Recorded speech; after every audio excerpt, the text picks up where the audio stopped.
Hai, santet sederhananya adalah mencelakai atau membunuh seseorang dengan cara goib.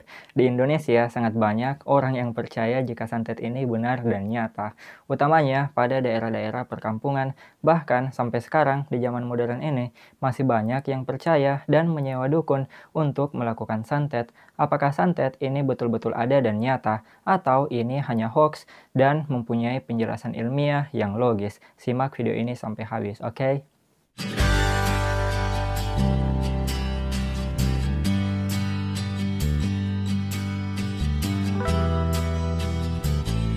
Jika kekuatan supranatural itu memang ada, di mana orang bisa mencelakai orang lain dari jarak jauh seperti voodoo atau santet, kenapa kemampuan ini tidak diaplikasikan untuk kekuatan militer? Dalam kondisi perang, di mana kita harus mengalahkan lawan untuk bertahan hidup, pastinya seorang komandan perang itu akan melakukan apapun untuk memenangkan peperangan, dan jika perlu, menggunakan cara supranatural. Ada kasus pembuktian santet di India yang melibatkan dukun santet dan Asosiasi Rasionalitas India. Kasusnya ini bermula ketika pada tahun 2008 di India, mantan Kepala Menteri Daerah Madhya Pradesh bernama Uma Bharati menuduh lawan politiknya menggunakan ilmu hitam untuk mencelakainya. Faktanya, dalam beberapa hari, Uma itu meninggal dunia. Dia terbentur pintu mobil di bagian kepalanya dan di kakinya muncul beberapa bekas luka. Kemudian cerita tersebut membuat salah satu TV swasta di India mengundang Ketua Asosiasi Rasionalitas India, Sanal Edumaruku, sebagai narasumber dalam acara berjudul Tantric Power versus Science. Pihak lain yang juga diundang adalah Pandit Surinder Sharma yang merupakan guru spiritual yang mengklaim sering dimintai bantuan oleh para politisi papan atas India dan juga terkenal di berbagai acara TV. Acara ini disiarkan langsung pada 3 Maret 2008. Dalam acara tersebut, Pandit mengatakan bahwa salah satu ilmu tertinggi yang dia miliki adalah kemampuan membunuh siapapun dalam waktu 3 menit lewat media seperti boneka yang dimilikinya. Menjawab klaim ini, Sanal menantang Pandit untuk membuktikannya dengan cara membunuhnya. Saat itu juga dengan ilmu hitam tersebut. Pandit yang menyanggupi tantangan itu segera melakukan persiapan dan mulai melayangkan mantra-mantranya pada Sanal. Setelah 3 menit berlalu, masih tidak terjadi apapun. Hingga 5 menit berlalu, Sanal masih berdiri dan terlihat baik-baik saja. Beberapa kali, pembawa acara itu memperpanjang waktu yang diberikan. Acara ini yang harusnya berdurasi 1 jam, pada akhirnya terus berjalan. Dan setelah acara berlangsung hampir 2 jam, tidak ada apapun yang terjadi. Pembawa acara itu mengumumkan bahwa ilmu hitam Pandit dinyatakan gagal. Berbagai alasan dikemukakan oleh dukun tersebut, seperti ilmunya tidak berfungsi di siang hari, dan alasan konyol lainnya. Dan sebagai pemimpin dari Asosiasi Rasionalis India, Sanal memahami banyak trik yang dilakukan oleh dukun semacam Pandit. Segala trik ilmu kebal, santet, tidur di atas paku, ilusi melayang, semuanya dapat diduplikasi secara sempurna dan dijelaskan dengan baik melalui trik. Sanal sadar bahwa ilmu santet yang dipergunakan Pandit tidak memiliki dasar ilmiah untuk dipercayai. Pada umumnya, cerita mengenai keberhasilan santet semacam itu hanya beredar dari mulut ke mulut tanpa ada pengujian dan pembuktian yang fair untuk menutupi kemungkinan bahwa efek yang terjadi adalah karena faktor-faktor lain di luar klaim ilmu hitam itu sendiri. Faktor-faktor lain yang dimaksud antara lain adalah yang pertama, merupakan teror psikologi. Seorang ilmuwan yang turut hadir di acara tersebut mengemukakan bahwa atmosfer yang dibangun oleh Pandit melalui ritual itu sangatlah menegangkan dan penuh aura mistis, sehingga orang yang berakal sehat sekalipun bisa saja stres mendadak seiring intensitas ketegangan yang timbul.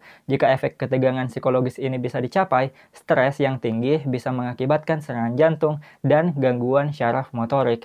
Dalam upaya tradisional, dukun atau paranormal itu menggunakan elemen teror psikologis pada korbannya, yakni dengan memberikan pesan ancaman bahwa korban tersebut sedang dalam proses santet.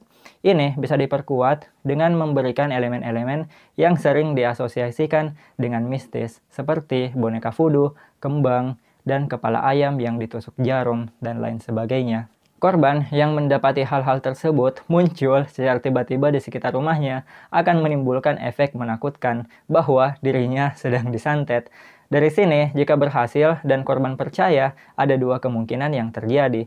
Yang pertama, korbannya akan jatuh sakit, daya tahan dan imunitasnya turun drastis karena mengalami stres. Sementara kemungkinan kedua adalah apa yang disebut selective thinking.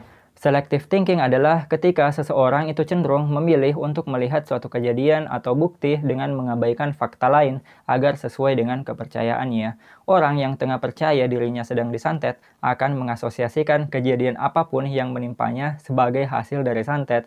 Semua orang, cepat atau lambat, itu akan mengalami kesialan, kecelakaan, kematian, seperti meninggalnya teman dekat atau keluarga, kecelakaan motor, kecelakaan mobil, jatuh sakit, bangkrut, dan sebagainya. Orang yang terlanjur percaya bahwa dirinya itu disantet akan menghubungkan kesialan apapun yang dialaminya sebagai bukti bahwa dia disantet. Dalam kasus di India tadi, kematian dan terbenturnya kepala ke pintu mobil itu dianggap bagian dari hasil guna-guna ilmu hitam atau santet. Bagi orang yang terlanjur termakan delusi seperti ini, ban bocor sekalipun itu akan dianggap sebagai bukti adanya santet. Dan faktor kedua adalah nocebo effect. Dunia kedokteran mengenal placebo effect, yakni efek sugesti yang membuat pasien merasa lebih baik atau sembuh meskipun tidak benar-benar diberi obat yang sesuai dengan penyakitnya. Kebalikannya adalah nocebo effect yang membuat tubuh seseorang benar-benar sakit karena kepercayaan dan persepsinya akan suatu hal. Contohnya, penelitian di Jepang terhadap 57 siswa sekolah menengah yang mengaku alergi terhadap daun tertentu itu diberi penutup mata. Subjek penelitian ini kemudian diberitahu bahwa tangan kanannya akan diolesi daun yang dia alergi dan tangan lainnya diolesi daun biasa. Apa yang dilakukan para peneliti adalah sebaliknya. Hasilnya, tangan yang diusap daun biasa itu menjadi berbintik kemerahan karena subjek ini mengira daun tersebut adalah daun chestnut yang menjadi sumber alergi dia. Sementara tangan kiri yang benar-benar diolesi daun chestnut pada sebagian besar kasus justru tidak terjadi apa-apa. Ini mendukung fakta bahwa sebagian besar kasus alergi adalah nocebo atau persoalan persepsi dan sugesti. Dan penelitian yang dilakukan oleh Meador C.K. pada tahun 1992 juga menunjukkan bahwa orang yang percaya voodoo dapat benar-benar sakit dan meninggal akibat stres. Kepercayaan kuat terbukti dapat mempengaruhi tubuh biologis manusia. Mereka yang percaya bisa disakiti dengan santet terbukti lebih rawan jatuh sakit sesuai kepercayaan tersebut. Faktor selanjutnya yang mungkin menjadi penyebab santet itu adalah racun. Hal ini merupakan hal yang paling berbahaya dari usaha santet, karena dalam beberapa kasus, santet dan jasa santet yang berhasil diselidiki menunjukkan indikasi kuat terlibatnya racun dan zat-zat berbahaya yang dapat membuat tubuh itu lumpuh. Yang mengerikan adalah ada banyak sekali variasi racun yang dapat dibuat dari bahan sehari-hari, mulai dari tembakau, buah-buahan liar, serbuk karat, dan lain-lain. Masing-masing memiliki karakteristik yang berbeda-beda sesuai dengan tujuannya, mulai dari kematian yang cepat, kelumpuhan, sakit jangka panjang, atau sakit yang tidak bisa terdeteksi. Karena banyaknya jenis-jenis racun, itu dapat membuat dokter kebingungan untuk mengetahui gejala-gejala yang timbul. Dan ketidaktahuan dokter ini yang sering dijadikan penguat di masyarakat bahwa korban tersebut itu terkena penyakit misterius atau non-medis, dan kemudian diasosiasikan dengan santet. Beberapa jenis racun itu dapat berfungsi hanya dengan berjabat tangan, mengoleskan sedikit pada kulit, dan racun juga dapat dirancang sesuai dengan kondisi korban. Misalnya, ketika korban itu diketahui memiliki kondisi tertentu seperti penyakit jantung, maka dengan hanya menambah banyak kolesterol pada jamuan makan, hanya akan berimbas pada target. Sementara siapapun orang lain yang makan makanan tersebut itu akan aman. Dan penjelasan selanjutnya adalah penyakit langka. Tidak banyak orang yang memahami bahwa di dunia ini ada jutaan jenis penyakit, mulai dari yang paling umum hingga paling langka dan sangat aneh. Dokter umum sesuai namanya itu dibekali pengetahuan dan mempelajari penyakit-penyakit yang sering ditemukan pada manusia. Pada penyakit-penyakit yang lebih khusus, ada dokter spesialis dan bahkan departemen khusus untuk mendiagnosa penyakit. Mengingat ada banyak jenis penyakit langka dengan gejala yang sering tertukar dengan penyakit lain, dalam kondisi ini sangat wajar terjadi di daerah yang minim sarana kesehatan, di mana seseorang itu terjangkit kelainan genetik atau penyakit langka yang susah dijelaskan oleh dokter setempat. Minimnya pengetahuan masyarakat setempat membuat banyak orang mengasumsikan bahwa penyakit ini adalah kekuatan gaib atau santet. Lebih parah lagi, media sering mewawancarai orang yang tidak tepat dan terburu-buru, sering mengambil kesimpulan spektakuler bahwa penyakit itu tidak bisa dijelaskan secara medis dan merupakan santet. Sebagai contoh, tidak banyak orang yang tahu keberadaan penyakit bernama fibrodysplasia ossificans progressiva, di mana pengidap penyakit itu memiliki mutasi sistem regenerasi tulang syaraf dan otot. Semakin parah penyakitnya, membuat pasien pelan-pelan itu menjadi seperti batu. Bayangkan, jika terjadi di pedalaman yang minim informasi, maka penyakit ini bisa dianggap sebagai bentuk kedurhakaan pada orang tua atau karena terkena santet.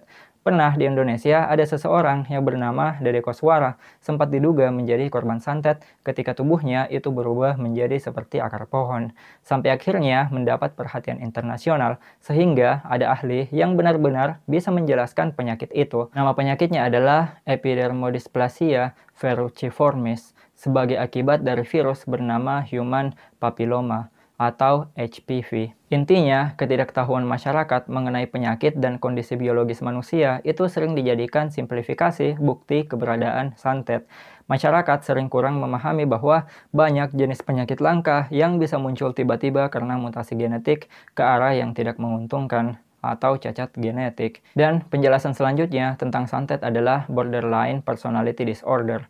Kita cukup familiar dengan penyakit psikologis bernama multiple personality disorder, di mana seseorang itu dapat memiliki lebih dari satu kepribadian dan tidak bisa mengingat apa yang dilakukan oleh kepribadian yang lain.